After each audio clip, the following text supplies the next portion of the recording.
Hi, I'm Louise Tribe with the Charlotte New Home Link. We are here today at Superior School of Real Estate to learn more about the Charlotte area new home construction. My special speaker is Chuck Graham of Newton Home Consultants. So the next line down here, it says, to make $100,000, and I know all of you make more than $100,000, but it's a nice round number. What percentage of the marketplace would I have had to sell? So in 2006, in order to make $100,000, you would have only had to have captured 0.6% of the marketplace. Okay? So now you kind of understand what the exhibit is about and what it's trying to show you as far as your business is concerned. Well, now let's go over to 2013, the most recent year. And at the bottom, you'll see the average commission would have been $2,845, a 6% increase, okay? But look at what's happened to the mix. The existing single family has gone from $1,300 to $1,700. And you all know that's a very important piece of your business. And it has increased, substantially between 2006 and 2013. The new single family has dropped 20%. So although Louise and I are here to get you to sell more new houses, really? Where is my focus? And then look at what obnoxiously has happened to new condos. It's gone from $94 to $14. For new townhouses from $100 to $50. And that's what I was describing. There are no new ones out there to sell. But as a consequence, look what's happened to existing townhouses and existing condos. Those have picked up as a percentage of your price. And in 2013, instead of 0.6% of the market, you would have to sell a full 10% of 1% of the market. Your market share would have to have increased 66% in order to earn $100,000. So I find this a very fascinating exhibit. It's kind of where the commissions come from, what we faced 2013 versus 2006. And I hope I did a good job of explaining what I was trying to show here on the mix of the market the way it exists, for you to perhaps think about your business and how you sort your business out to perhaps increase your income. Do you have the appropriate focus on these various mixes of product types, okay? Let me back up a minute and think about you have a new customer, okay? And it's my belief that most customers are going to want to know about the new home market. Most of them are not going to buy a new home, but I believe most are going to want to know about it. Is that fair? I mean, I think it is fair. Most people are going to shop both sides of the equation. They may even have a prejudice, I'm not buying new, but they feel like it's something I need to explore.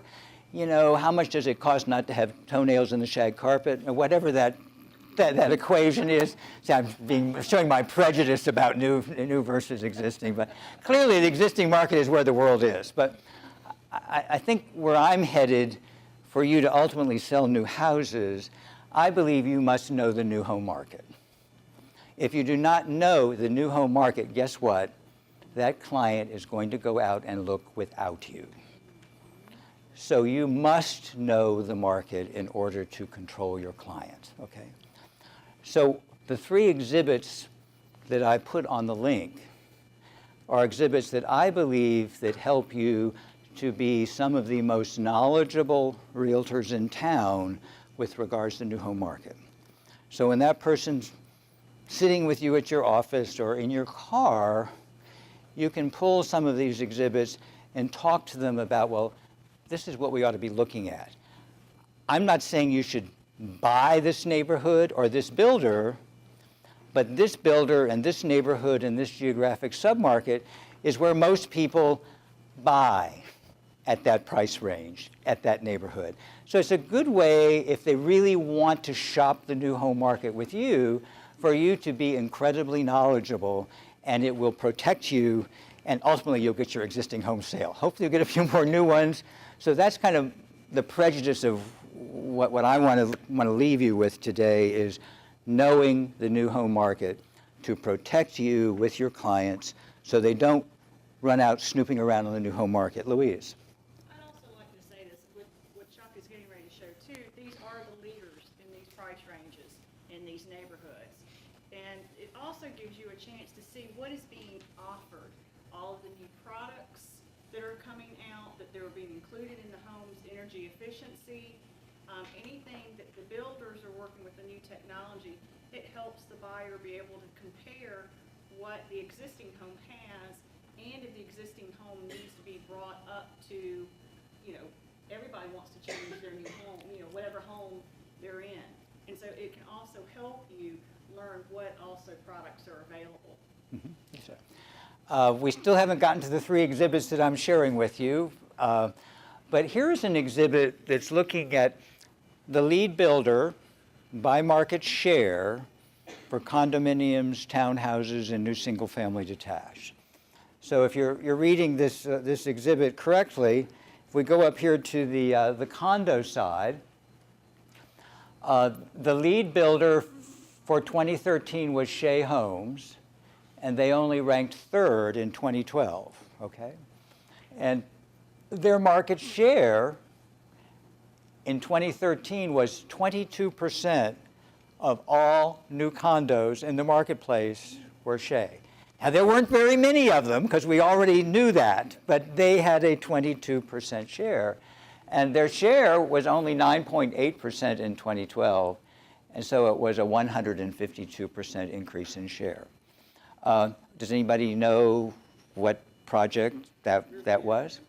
I mean, they have a stacked flat that's basically an active adult property that's working very nicely for them, okay? Then you see here number 2. I will eventually learn which button to push first. Number 2 was Epcon. They were 5th in 2012. They are now 2nd. Their share went up 68%. Epcon, interestingly, is also an active adult positioned company. And what's interesting about Epcon is previously all of their work was the pinwheel condo solution, and now they have a single family detached. They learned that a lot of people don't want attached, but they love the Epcon floor plans, the Epcon execution. They have some pretty good looking stuff out there, okay? And they're still doing, although it's detached, it's still in a condo regime, okay? Then as we go down here, interestingly, these last 3 are single properties. They're not a builder that has multiple positions.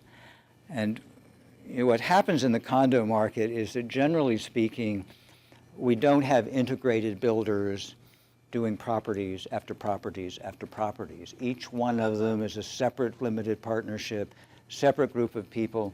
So my position is the condo market is still fairly naive, and that we don't have people repeating products, repeating skills and positions. So it's a somewhat challenging place to compete and work. Then as we look down here at the townhouse market, you'll see Ryan was number 1 in 2012, is still number 1. Their market share dropped about 4%.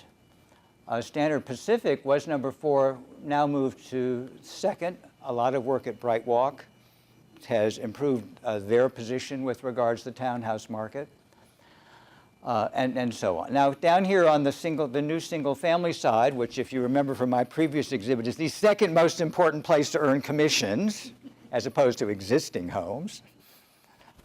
You'll see we have, first of all, True Homes, number 1 in 2012, number 1 in 2013, had 9.64% of the entire market and basically held their market share. you need to realize is between 2012 and 2013, the new home market increased by 38%. So to hold your share when the market is increasing 38% is not an easy job. It means you have to increase 38% just to hold your market share one year versus the other. And then we have the second largest builder, Lennar.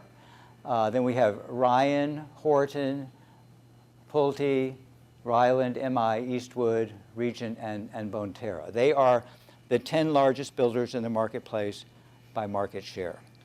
Yes? 60% of the new home activity in 2013 was among those builders. Exactly.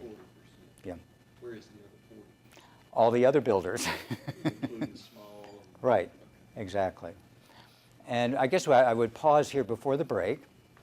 I have done analysis of the top 50 markets in the United States. And if anybody's heard me speak before, you know I always talk in quintiles. So I've divided them into 5 quintiles with 10 markets in each quintile, stacked from the largest market to the smallest market, okay? What's interesting, historically speaking, the average market share of the lead builder in the top 50 markets was 8%. As we have gone through the recent unpleasantness, the average market share of the lead builder in the top 50 markets has almost doubled to 16%. That's kind of what George was speaking to. It has, the large publics have run the privates out of the overall market. But it's pretty fascinating when you split those 50 markets between the top 20 and the bottom 30. In the top 20, there is only one private builder that leads. In the bottom 30, there are 15 private builders that lead. So if you're a private builder, probably Charlotte was a bad place to choose to be, because the publics have money that can overpower your knowledge of the marketplace. In fact, Charlotte ranks number 12. So we're in the second 10, and the Charlotte market has the lowest absolute market share of any builder in the top 20, which I think suggests that Charlotte is the single most competitive market in the United States.